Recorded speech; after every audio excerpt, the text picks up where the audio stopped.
প্রিয় শিক্ষার্থীরা, আজকে হচ্ছে আমরা রাইট ফর্মস অফ ভার্বের ধারাবাহিক ক্লাসের 5 নাম্বার ক্লাস করব। তো তুমি যদি এইচএসসি 25 কিংবা 26 এর যে কোনো ব্যাচের একজন শিক্ষার্থী হয়ে থাকো, তাহলে আজকের এই ক্লাসটা তোমার জন্য খুবই খুবই ইনফরমেটিভ হতে যাচ্ছে। দেখো, আমরা রাইট ফর্মস অফ ভার্বের প্রত্যেকটা ক্লাসে কি করতেছি, দেখো কিভাবে পড়তেছি। প্রথমে হচ্ছে আমরা রুলস দিতেছি, হ্যাঁ, এরপর হচ্ছে ওই রুলস এর আন্ডারে প্রিভিয়াস ইয়ারে গত বছর বা বিগত বছরে যে বোর্ড গুলোতে ওই নিয়ম থেকে যেগুলো আসছে সবগুলো হচ্ছে আমরা সলভ করে দিতেছি। তাহলে এটাতে কি সুবিধা হচ্ছে, তোমার রুলসটাও শেখা হইতেছে এবং ওই রুলস এর আন্ডারে যে এক্সাম্পল গুলো আছে বা যে বিগত সালে যেগুলো আসছে ওগুলো তোমার কি সলভ করা হয়ে যাইতেছে। ঠিক আছে, সো আমরা এভাবে হচ্ছে আমরা সলভ গুলো করতেছি। তো কথা না বাড়িয়ে চলো শুরু করা যাক। দেখো, এখানে দেওয়া আছে যে সাবজেক্ট যদি ব্র্যাকেটের ভার্বটি সম্পাদিত করতে না পারে তাহলে কি করতে হবে, প্যাসিভ করতে হবে। কি বললাম, যে দেখো ব্র্যাকেটের ভিতরে যে ভার্বটা থাকে, ব্র্যাকেটের ভিতরে যে ভার্বটা থাকে, ব্র্যাকেটের ভিতরে যে ভার্বটা থাকে, এই ভার্বগুলো যদি সাবজেক্ট দ্বারা সম্পাদিত না হয়, অর্থাৎ সাবজেক্ট যদি ভার্বের কাজটা না করতে পারে তাহলে কি করতে হয়, আমাদের প্যাসিভ করতে হয়। আমি আবারও বলতেছি, জাস্ট মনে রাখো এই থিমটা। ব্র্যাকেটের ভিতরে তো একটা কি ভার্ব থাকবে, ব্র্যাকেটের ভিতরে একটা ভার্ব থাকবে। যদি এই সাবজেক্ট যদি ভার্বের কাজটা না করতে পারে, কি বললাম, এই সাবজেক্ট যদি ভার্বের কাজটা না করতে পারে তখন আমাদের কি করতে হবে, প্যাসিভ করতে হবে। আর প্যাসিভ করার নিয়মটা তোমাকে আমি বলে দিচ্ছি। যে সাবজেক্ট থাকবে, সাবজেক্টের পরে টেন্স অনুযায়ী অক্সিলিয়ারি ভার্ব দেবা। কি বললাম, সাবজেক্টের পরে টেন্স অনুযায়ী অক্সিলিয়ারি ভার্ব, এরপরে কি করতে হবে, ভার্বের ভিতরে দিতে হবে। আমি আবারও বলতেছি, প্যাসিভ করার নিয়মটা হচ্ছে সাবজেক্টের পরে টেন্স অনুযায়ী অক্সিলিয়ারি। টেন্স অনুযায়ী অক্সিলিয়ারি মানে কি, যদি সেন্টেন্সটা প্রেজেন্ট ইনডেফিনিট টেন্স হয় তাহলে তোমার অক্সিলিয়ারি ভার্ব দিবা কি, এম, ইজ, আর, এরপরে ভার্বের ভিতরে দিবা। কেমন, টেন্সটা যদি প্রেজেন্ট কন্টিনিউয়াস টেন্স হয় তাহলে অক্সিলিয়ারি ভার্ব কি হবে, am being, is being, are being, এরপরে ভার্বের ভিতরে। টেন্সটা যদি প্রেজেন্ট পারফেক্ট টেন্স হয় তাহলে অক্সিলিয়ারি ভার্ব হবে কি, হ্যাভ বিন, হ্যাজ বিন, ভার্বের ভিতরে। টেন্সটা যদি প্রেজেন্ট পারফেক্ট কন্টিনিউয়াস টেন্স হয় তাহলে auxiliary verb have been, has been, being, have been being, has been being. ঠিক আছে, অনুরূপ ভাবে যদি পাস্ট ইনডিফিনিট টেন্স হয় তাহলে তোমার অক্সিলিয়ারি ভার্ব দিবা কি, ওয়াজ, ওয়ার, ভার্বের ভিতরে। পাস্ট কন্টিনিউয়াস টেন্স হলে ওয়াজ বিং, ওয়ার বিং, ভার্বের ভিতরে। তো এইভাবে টেন্স অনুযায়ী অক্সিলিয়ারি ভার্ব দিবা, এরপরে কি ভার্বের ভিতরে দিবা, তাহলে কি হবে, প্যাসিভ হয়ে যাবে। কেমন, আচ্ছা তুমি দেখো যে এই নিয়মটা থেকে বিগত বছরে যে রুলস গুলো আসছে এগুলো হচ্ছে আমরা এখন সলভ করব। দেখো, cricket call the gentleman's game, এটা ঢাকা বোর্ড 2019 সালে আসছিল।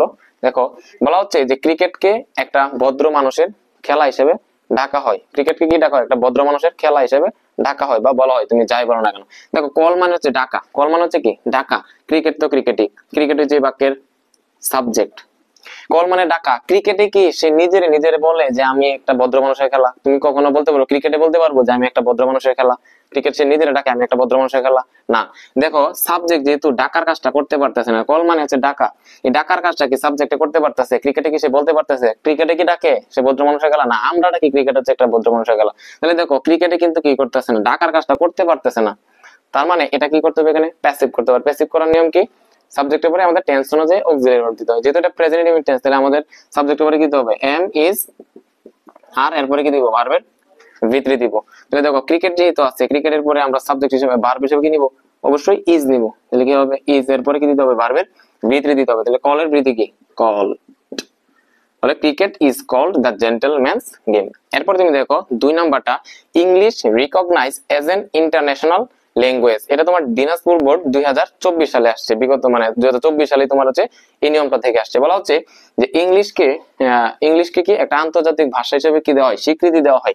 দেখো, রিকগনাইজ হতো কি স্বীকৃতি দেয়া, আর ইংলিশ তো ইংলিশ হচ্ছে এই বাক্যের সাবজেক্ট। হ্যাঁ, ইংলিশ হচ্ছে এই বাক্যের কি সাবজেক্ট। রিকগনাইজ হলো কি স্বীকৃতি দেয়া, এই সেন্টেন্সে এটা হচ্ছে একটা কি ভার্ব। ইংলিশে কি সে নিজের স্বীকৃতি দেয় আমি একটা আন্তর্জাতিক ভাষা? কখনো ইংলিশ সে নিজেরা বলতে পারবো যে আমি একটা আন্তর্জাতিক ভাষা? না। তাহলে দেখো, স্বীকৃতি দেওয়ার কাজটা কি সাবজেক্টে করতে পারতেছে, ভার্বের কাজটাকে সাবজেক্টে করতে পারতেছে। স্বীকৃতি দেওয়ার কাজটা কি ইংলিশে সে নিজে করতে পারে যে আমি একটা আন্তর্জাতিক ভাষা?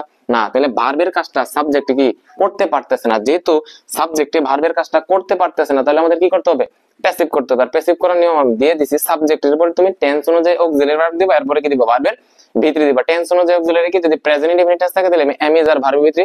প্রেজেন্ট কন্টিনিউয়াস টেন্স হলে তুমি কি এম বিং, ইজ বিং, ভার্বের ভিতরে। প্রেজেন্ট পারফেক্ট টেন্স হলে হ্যাভ বিন, হ্যাজ বিন, ভার্বের ভিতরে। এভাবে হচ্ছে আমরা কি অক্সিলিয়ারি ভার্ব দিব, এরপর কি ভার্বের ভিতরে দিব। তাহলে এটা যেহেতু প্রেজেন্ট ইনডিফিনিট টেন্সের অর্থ দিচ্ছে যে ইংলিশকে কি আন্তর্জাতিক ভাষা হিসেবে ডাকা হয় বা স্বীকৃতি দেওয়া হয়, তাহলে দেখবা তাহলে ইংলিশের পরে কি দিবা, আমরা জানি প্রেজেন্ট ইনডিফিনিট টেন্সের অক্সিলিয়ারি কি এম, ইজ, আর, এরপরে ভার্বের ভিতরে। ইংলিশের সাথে অক্সিলিয়ারি ভার্ব কি হবে, ইজ হবে, এবং ভার্বের ভিতরে কি রিকগনাইজের ভিতরে যে recognised. English is recognised as an international language. এরপরে দেখো 3 নাম্বারটা, rice eat by me yesterday. ভাত গতকালকে কি আমার দ্বারা ভাত খাওয়া হয়েছিল। দেখো ইট মানে হচ্ছে কি খাওয়া, ইট মানে হচ্ছে কি খাওয়া, রাইস মানে হচ্ছে কি ভাত। দেখো ভাত কি সে নিজে নিজে খাইতে পারে? ইট মানে হচ্ছে খাওয়া। দেখছো জীবনে ভাত সে নিজে নিজে খাওয়া শুরু করে দিছে, খাইতে পারবে? যেটা জীবনেও সম্ভব, জীবনেও সম্ভব না। তাহলে দেখো খাওয়ার কাজটা কি ভাতে করতে পারতেছে, রাইস। খাওয়ার কাজটা কি রাইসে, রাইসে কি সে নিজে নিজে খাইতে পারে? ডেফিনেটলি না, রাইসে কখনো কি সে নিজে নিজে খাইতে পারে না। যেহেতু ভার্বের কাজটা সাবজেক্টে করতে পারতেছে না, আমাদের কি করতে হবে? প্যাসিভ করতে হবে। আর প্যাসিভ করার নিয়ম হচ্ছে টেন্স অনুযায়ী অক্সিলারি ভার্ব এরপরে ভার্বের ভিতরি। যেহেতু এটা ইয়েস্টারডে থাকলে আমরা জানি কোন টেন্স হয়, পাস্ট ইনডিফিনিট টেন্স। আর পাস্ট ইনডিফিনিট টেন্সের অক্সিলারি ভার্ব কি? ওয়াজ, ওয়ার। আচ্ছা বলো তো রাইসের সাথে ওয়াজ হবে না কি ওয়ার হবে? ডেফিনেটলি ওয়াজ হবে। তাহলে রাইস ওয়াজ ভার্বের ভিতরি করে দেব, ইটের ভিতরে কি ইট, এট, ইটেন। বোঝা গেছে? আচ্ছা এরপর দেখো books sell by the seller. বই হচ্ছে কি বিক্রেতার দ্বারা কি হয়? বিক্রিত হয়। হ্যাঁ তাহলে দেখো সেল মানে হচ্ছে কি বিক্রি করা, সেল মানে কি বিক্রি করা, বুকস মানে কি বই। এই বাক্যের সাবজেক্ট হচ্ছে কি বুকস। সেল মানে বিক্রি করা। কখনো দেখছো বই নিজে নিজে বিক্রি করা শুরু করে দিছে? বিভিন্ন লাইব্রেরি বলো বা বইয়ের দোকানে বলো, বই জীবনে দেখছো বই নিজে নিজে বিক্রি করে দিতেছে? অবশ্যই না। তাহলে দেখো যে বিক্রি করার কাজটা, সেল মানে বিক্রি করা, বিক্রি করার কাজটা কি বই করতে পারতেছে? বই কি সে নিজে নিজে বিক্রি করতে পারে? অবশ্যই পারে না। কখনো দেখছো বই নিজে নিজে বিক্রি করতে? হয় না, বই নিজে নিজে বিক্রি করে না, বই কি দোকানদারে বিক্রি করে। তাহলে দেখো বিক্রি করার কাজটা যেহেতু সাবজেক্ট দ্বারা হইতেছে না, বই যেহেতু বিক্রি করার কাজটা করতে পারতেছে না, আমাদের কি করতে হবে? প্যাসিভ করতে হবে। আর প্যাসিভ করার নিয়ম হচ্ছে সাবজেক্টের পরে টেন্স অনুযায়ী অক্সিলারি ভার্ব এরপরে কি ভার্বের ভিতরি, তাই না? তাহলে দেখো তাহলে যেহেতু এটা প্রেজেন্ট ইনডিফিনিট টেন্সের অর্থ যে বই বিক্রি করা হয়, তাহলে কি এম ইজ আর ভার্বের ভিতরি। আর যেহেতু বুকস আছে তাহলে নিশ্চয়ই কি হবে? আর হবে। কি হবে? আর হবে। তাহলে বুকস আর সেলের ভিতরে কি sold, books are sold by the seller. বই হচ্ছে কি বিক্রেতার দ্বারা বিক্রি করা হয়। আচ্ছা এই যে দেখো পুরো নিয়মগুলো আমি যদি আর একটু সামারাইজ করি, দেখবা বলতেছি সাবজেক্ট যদি ব্র্যাকেটের ভার্বটি সম্পাদিত করতে না পারে, এর মানে হচ্ছে এই যে দেখো ব্র্যাকেটের মাঝে যে ভার্বগুলো থাকবে, ব্র্যাকেটের মাঝে যে ভার্বগুলো থাকবে, ব্র্যাকেটের ভিতরে যে ভার্বগুলো থাকবে, এইগুলা যদি সাবজেক্ট দ্বারা সম্পাদিত না হয়, অর্থাৎ সাবজেক্ট যদি ব্র্যাকেটের ভার্বটা করতে না পারে, তখন আমাদের কি করতে হবে? প্যাসিভ করতে হবে। আর প্যাসিভের কাজটা কি? প্যাসিভ হচ্ছে তোমার সাবজেক্টের পরে টেন্স অনুযায়ী অক্সিলারি ভার্ব দিবা, এরপর কি দিবা? ভার্বের ভিতরি দিবা। ঠিক আছে? সেম দেখো এখানে কল মানে ডাকা, ইংলিশ কি কখনো ক্রিকেট সে নিজের নিজের ডাকা নামে একটা ভদ্র মানুষ হয়ে গেল, তার মানে হচ্ছে প্যাসিভ করতে হয়েছে। দেখো রিকগনাইজ মানে স্বীকৃতি দেওয়া, ইংলিশে নিজে নিজে স্বীকৃতি দেয় না যে আমি একটা ইন্টারন্যাশনাল ভাষা, এই জন্য আমার প্যাসিভ করতে হয়েছে। ইট মানে হচ্ছে খাওয়া, রাইস ভাত নিজে নিজে খায়া ফেলে না। ঠিক আছে? তাহলে এই জন্য আমার প্যাসিভ করতে হয়েছে। সেল মানে বিক্রি করা, বই নিজে নিজে বিক্রি করতে পারে না, এই জন্য আমার কি করতে হয়েছে? প্যাসিভ করতে হয়েছে। ঠিক আছে? সো এইভাবে যদি আমি প্রত্যেকটা নিয়ম ভেঙে ভেঙে বুঝাই দিই, তোমার আর কোনো সমস্যা আছে না? তোমার কাজ হচ্ছে তুমি কি করবা? তোমার ক্লাসগুলো দেখবা, দেখার পরে তুমি নোট করবে, নোট করার পরে তুমি বিগত সালের বোর্ড কোশ্চেন গুলো তুমি সলভ করবা। ঠিক আছে? আর যদি কোথাও কোনো সমস্যা থাকে তুমি আমার জাস্ট ইনবক্সে পাঠিয়ে দিবা, সমস্যাটা আমি তোমাকে সমাধান করে দেবো। ঠিক আছে? সো এভাবে যদি প্রত্যেকটা ক্লাস তুমি যদি পেতে চাও, তাহলে আমার এই পেজটা ইংলিশ উইথ সানোয়ার শেখ দা, সেটিকে তুমি ফলো দাও, এবং ইউটিউব যে channel English with Sanowar Sheikh দা, সেটিকে তুমি সাবস্ক্রাইব করে দিও। কেমন? সো দেখা হচ্ছে অন্য একটি ভিডিওতে। ততদিন পর্যন্ত ভালো থাকো, সুস্থ থাকো। আল্লাহ হাফেজ।